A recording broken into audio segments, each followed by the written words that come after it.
Hey guys, Mike with Old Iron Customs. This is part two of Wood Scoop Extravaganza.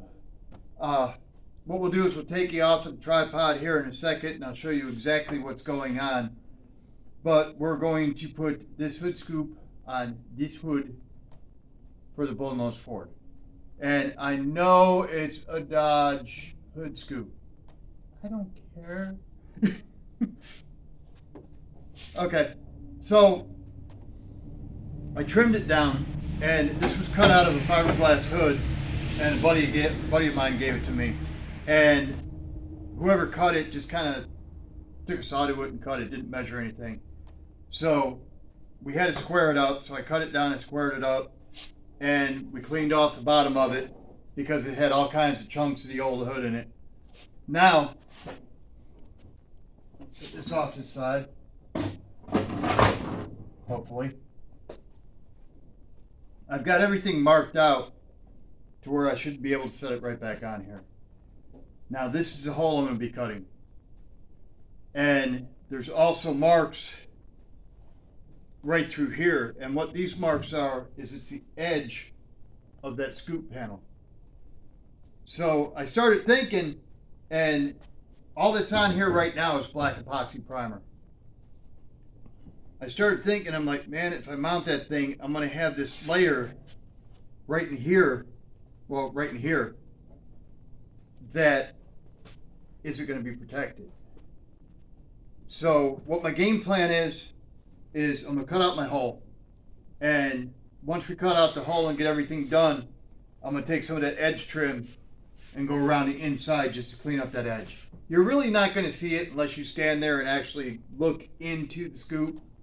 So I'm not too worried about it. I just think it would be a nice touch. It'll kind of clean up that edge a little bit.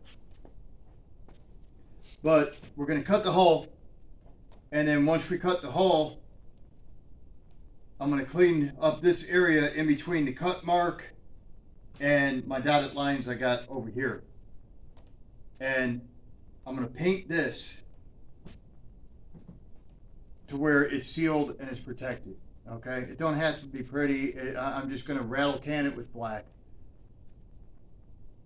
The main thing I'm going to do, you're not really going to see it. It's just to seal, make sure everything's sealed, you know. And before I rattle can it, when I set that scoop up here, I'm going to drill all my holes for my rivets. And that way I could take some tape. I'm going to tape off that line where the rivets are. That way when I paint, I'm not getting paint on that area. I'm going to strip that area, I'm going to pull the tape, strip that area down to bare metal, and I'm actually going to use some panel adhesive too. And that way I've got the panel adhesive, I've got the rivets, and then once everything's on and we feather it out, we're going to fiberglass it. So I've got the fiberglass to hold, I've got the rivets to hold, and I got the panel adhesive to hold. The one thing I do not want to happen, which you'll see, and that's one of the reasons I'm cutting the hole. You know, it's just for looks, you know, but if you're going to have a hood scoop, it needs to be at least half-ass functional. A lot of times you'll see guys who'll put these big hood scoops on and they'll just mount them and there won't be any place for the air to go. So they're going down the street and you got all that air rushing through here, and what it's doing is just picking up on that scoop because the air has no place to go. You're building that negative pressure inside that scoop, and then that's when you start getting your cracks around the edges and stuff like that. So I'm going to try to avoid that, and I'm going to try to go through every step I can think of. Now guys, right off the bat, before you cut this hole, safety glasses, gloves, and quite honestly, some type of a mask probably wouldn't be a bad idea either. Now, I always use gloves when I'm using an angle grinder, and this is exactly why I'm going to try to get this in here to where you could see it. See that right there?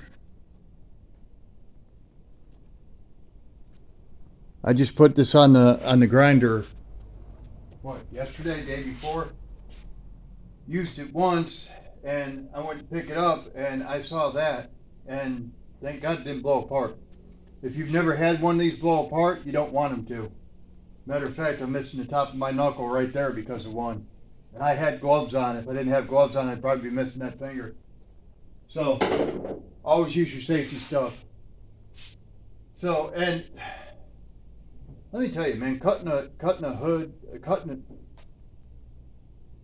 cutting a hole in your hood is not for the faint of heart. Okay, so it's one of those scenarios. Either don't have a hood scoop or grow a pair and cut a hole in your hood. So you want to measure and measure and measure and re-verify your measurements and make sure everything's square and everything's exactly where you want to cut before you take that blade to that hood. Because one wrong move and you're buying a new hood. All right. So it's kind of a do or die type of situation. I spent the better part of a day measuring and marking this thing out. So I just took my time. I was in the garage alone, and I set it on there, figured out where I wanted to sit and why, and checked out where my braces run, what braces I'm going to have to cut on the hood, the whole 9 yards. You want to go through all that before. You just don't go out there and go, oh, I'm going to put it here, and then find out that it's not going to go there, and then you just SOL. So always plan ahead. Well, there's definitely no turning back now. But what we're going to do is I've got good structure going all the way around. Okay?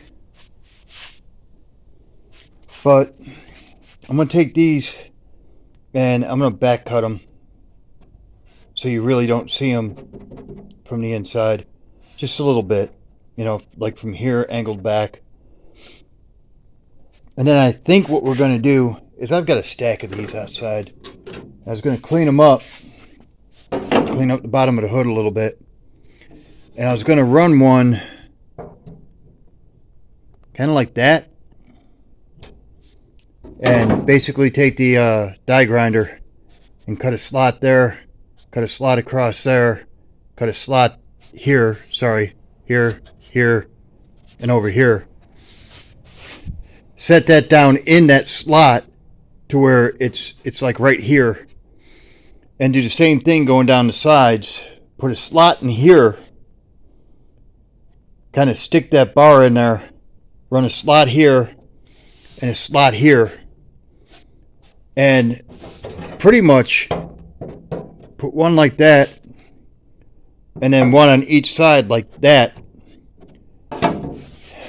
Grind them down, tack them in.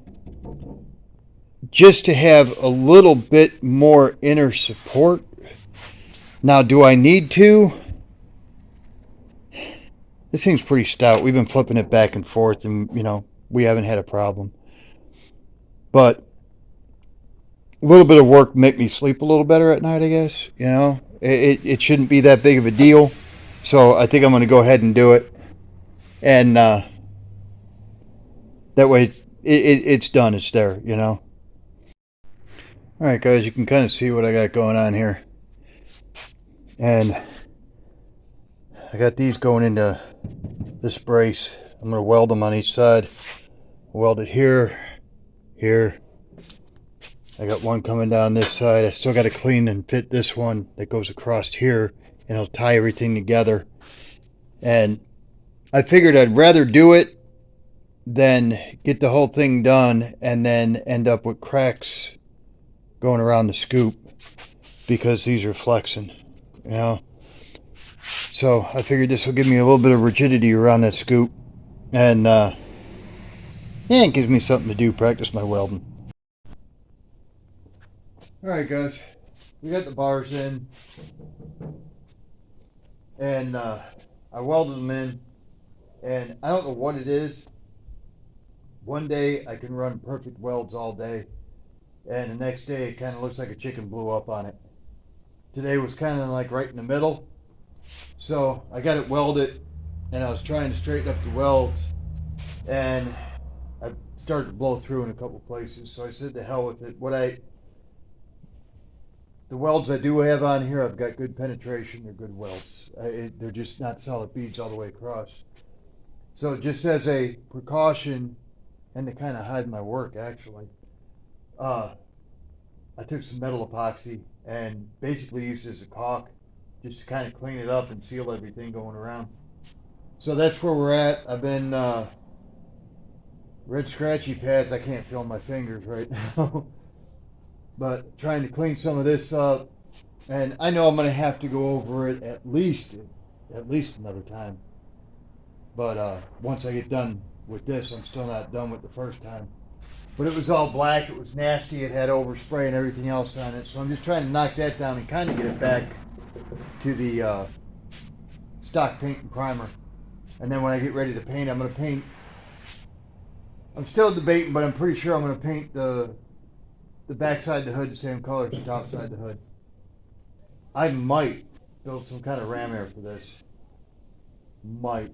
I got enough projects, but you start working on something, then you start going through and you're like, yeah, I need to do that. And then you do that, and you go, oh, yeah, I need to do that. And then you find something else. Yeah, I need to do that. And by the time you're done, 6 months down the road, you might be done with the damn hood. So I'm going to clean it up, let everything set up, let all where the water got into the seams and stuff like that. I'm going to blow it off one more time, let that dry once I get done cleaning that area. And we'll let it dry overnight. Tomorrow we'll flip it and we'll start installing the actual scoop.